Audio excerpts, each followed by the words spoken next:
Hello there and welcome to Herman Manyora's YouTube channel on this fine Tuesday evening. My name is Jedil Kabir, here with Herman Manyora for usual political conversations that are very simple, truthful and biased with him who puts them across in a hard-hitting way. How are you doing today? Good. Has it been a good day for you? We're seeing protests all over the country. Well, it's a good day. Yeah, so far I've not had anything to get me worried. There's a bus that have been burnt at Ngong Road. There is a truck that was put on fire, I think, on Juja Road. No, that is in Southern Bypass. Yeah, I'm looking at this. Southern Bypass. What has this protest been successful? If we say the word successful, although we don't like to use that when it comes to protest, because we don't really want protests. We don't like protests. We don't like demonstrations. We know what they can lead to. But it depends successful from whose side. Each side will say they're okay. Let's start with the government side. They'll say we have succeeded to block them from going to town, and but that is exactly why the other side will be successful. This wasn't a normal day in Nairobi. Okay, low-key activities. Nothing's going on. A short while ago, I was on Ngong Road. You could lie on the road. Yeah, you could just go there and lie and read a newspaper from the middle of the road. Yeah. One or two vehicles passing, of course, they would duck and leave you alone. So that's not a normal day. But Raila said... It's not success on the part of government. It was like I was talking to an international media house. Some people have counted losses. I wouldn't know, you won't know whether there are injuries so far. The press has not been visible. We don't know whether there are injuries. From where do you think the media gave this a total blackout, or was there really no protest in the country? I have seen things on social media that main media has engaged in self-censorship. They have completely kept off. Very little, if any, attention given to the mass action. So people are saying perhaps there's a compromise between media and government. It's possible. Do you think that that is actually what happened, or was the protest not in the magnitude we expected? Because from Azimio's side, it was supposed to start from 6 a.m., Raila leading it. Of course, he wasn't part of it at all. They were having a meeting at the Jaramogi Oginga Odinga Foundation. Do you think that is the case? It is possible that, well, the being low-key or Raila not being actively involved could have made the media get disinterested. It is possible. Okay. But it's also possible media is trying to make amends with government. I can speak authoritatively on that. But many of these media houses are going out of their way to tell government we are not as bad as you think. Things are bad that way. Talk to me now about the presser that was given from Azimio's side. I think it is Martha Karua that was reading a statement. She said security was withdrawn yesterday for both the former Prime Minister Raila Odinga, Kalonzo Musyoka, even herself, together with other MPs. We are now in that situation where we were with President Uhuru Kenyatta. Was it President Uhuru Kenyatta that was saying the security was being withdrawn, or even of the former First Lady? What does this mean about the Azimio side, you know, trying to get things right for what they call their people and the people of this country? You know, we are just, history likes repeating itself. We are just going back where we started. You know, those in power will do everything to derail their opponents, including using very draconian methods, some even things that are laughable. Like withdrawing security. And I want to advise government, you put yourself in a very bad state. Supposing something happens to one of those leaders, when actually you have withdrawn security, you can't escape blame. Okay. Those are childish games. We've been there before as a country. Why do people think they can take Kenyans back? Kenyans have come from far. You get the feeling that those in power today, they really long for the days of the Public Order Act, whatever, preservation of public security or whatever, something like that, under which people are detaining. I think they are feeling bad. People are saying, why was this law removed? I would have detained Kalonzo Musyoka. I would have detained Martha Karua. Because when you see this, you are stretching your ability to the limit, to very ridiculous levels of withdrawing security. That is childish. Simply childish, you say. Childish. And it's also dangerous. If something happened to Martha Karua today, how will government escape blame that they are responsible for her, whatever happens to her? You don't do that. You don't take, you are showing that you are so annoyed with the other party.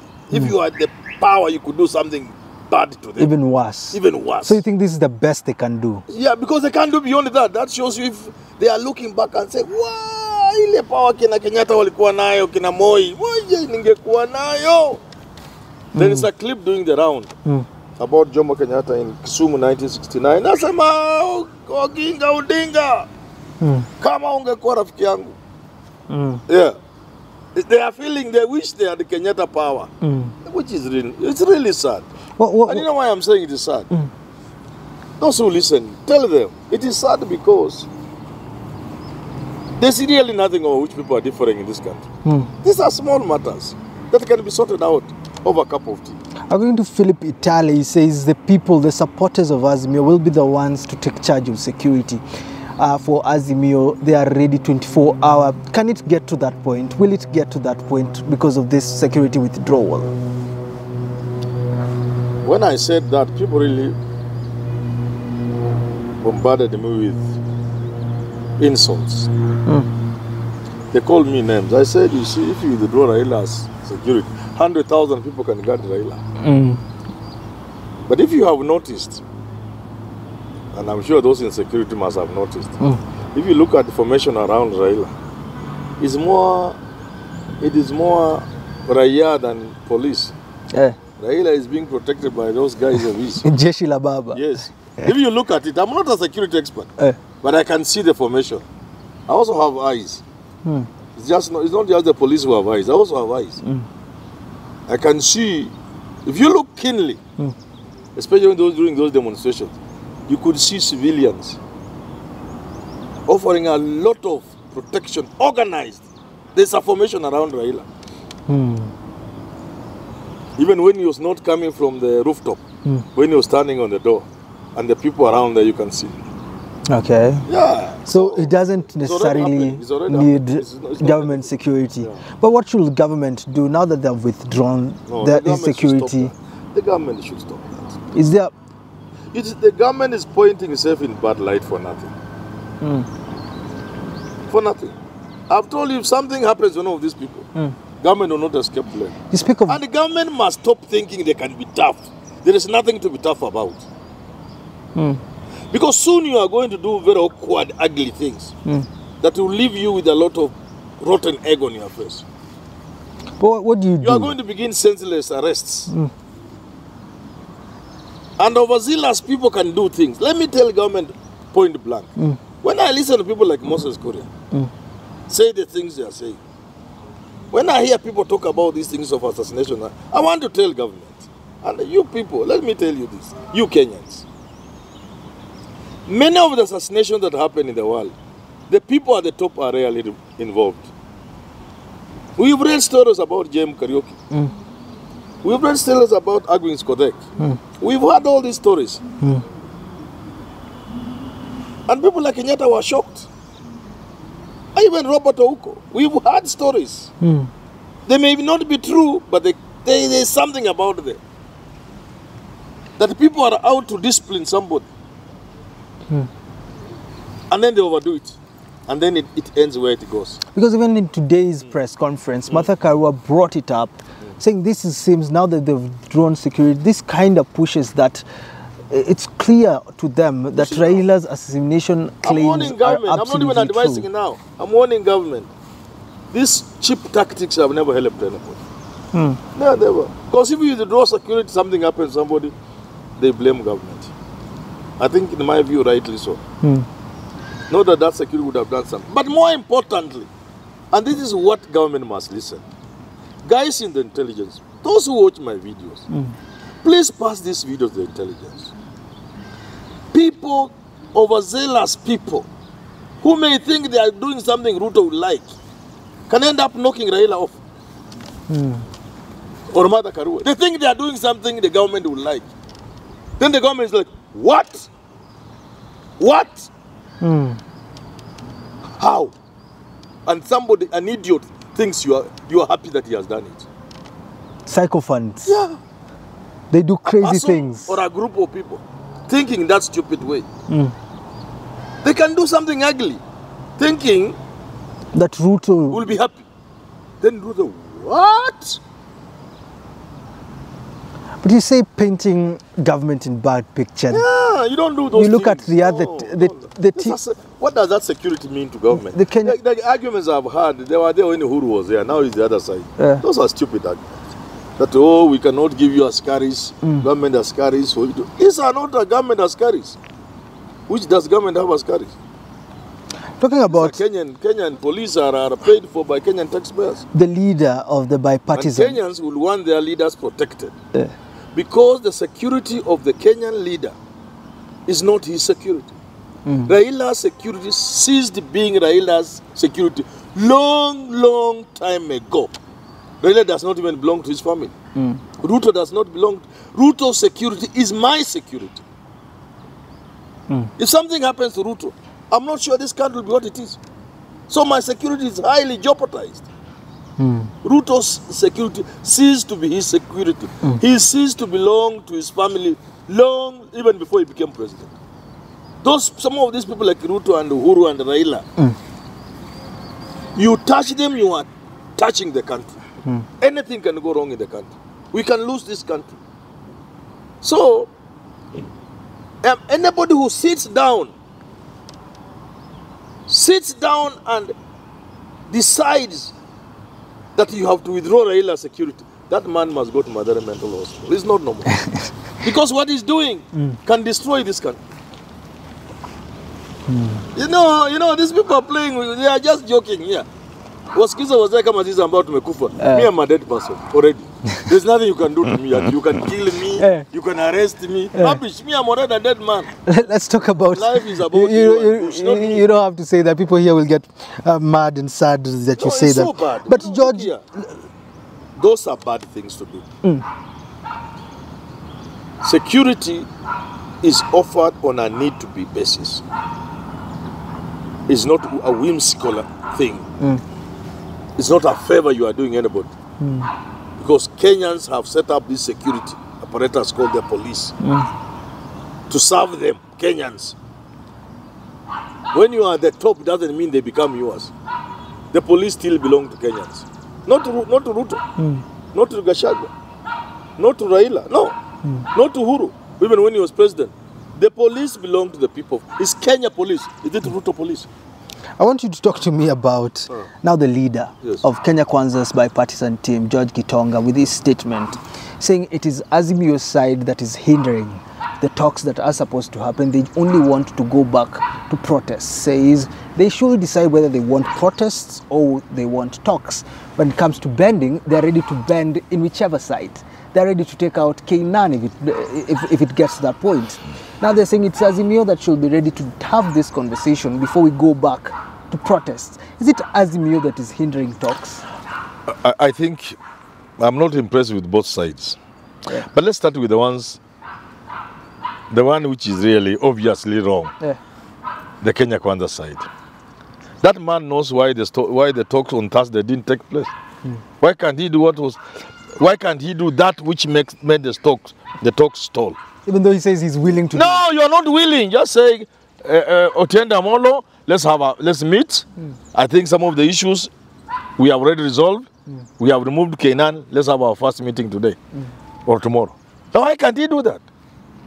What's so difficult about that? Why can't he just tell Otienda Molo? When is the earliest we can have a meeting? Otienda Molo tells him, no, nothing has changed. We are not meeting. And he says everything has changed. Kenan is no longer part of the team. That's why you said we are not coming for the next meeting on Thursday. So now that Kenan is not there, can we establish a meeting for Thursday or Friday? So you're saying despite him saying that... No, he should not say, he should act. That's fast. Move.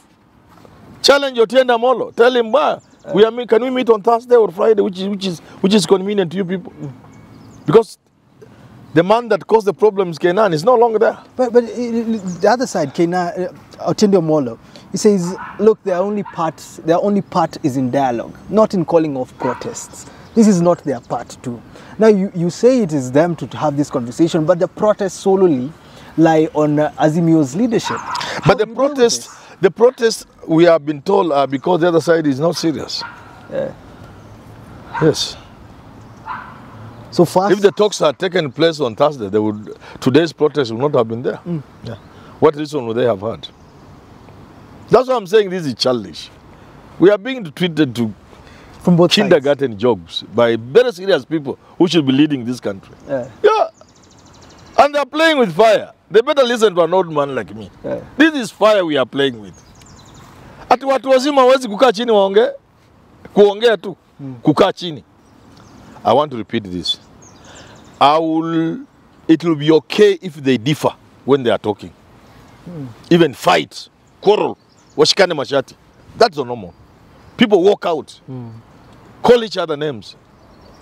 But to refuse just to sit down and talk, how would I understand that? That's childish. So from both sides, you say they should all put their pride a little bit down. Yeah, which pride? This is cheap pride. Where is the pride here? You are playing with something that can destroy the country and you are calling it pride. What's next? Why do you call stupidity pride? What's next for Kenyans thinking, well, will we have another Tuesday tomorrow or the day after? What's next for Kenyans thinking that? We can't go in that direction, please. We can't go in that direction. You know what? We will just playing with this thing and one day we'll wake up and the country is gone. People think I'm a coward. Far from it. We will just be playing like this one day and we find the country is gone. Just mchezo tu hivi. Tunaamuka hakuna Kenya. What? How? Hiyo how hakuna. Kakinuka kamenuka. Kakinuka kamenuka. Well, but we cannot end on a sad note. Ushasawa kamenuka, so kasinuke. How can we end it? Kasinuke. Katoa harufu nzuri. Harufu ya chapo. Katoa harufu ya chapo. Hey, thank you so much for tuning in. Katoa harufu ya chapo. Thanks for tuning in to our conversation today. We do hope you have yourself a lovely day. For those that have been affected by the demonstrations today, let's bring some sort of sanity through our conversations. Talk to people. Tell them we don't have to get there. Talk to your leaders if you can, because we need sanity, not kindergarten jokes, as Prof puts them. Have yourself a lovely rest of your day.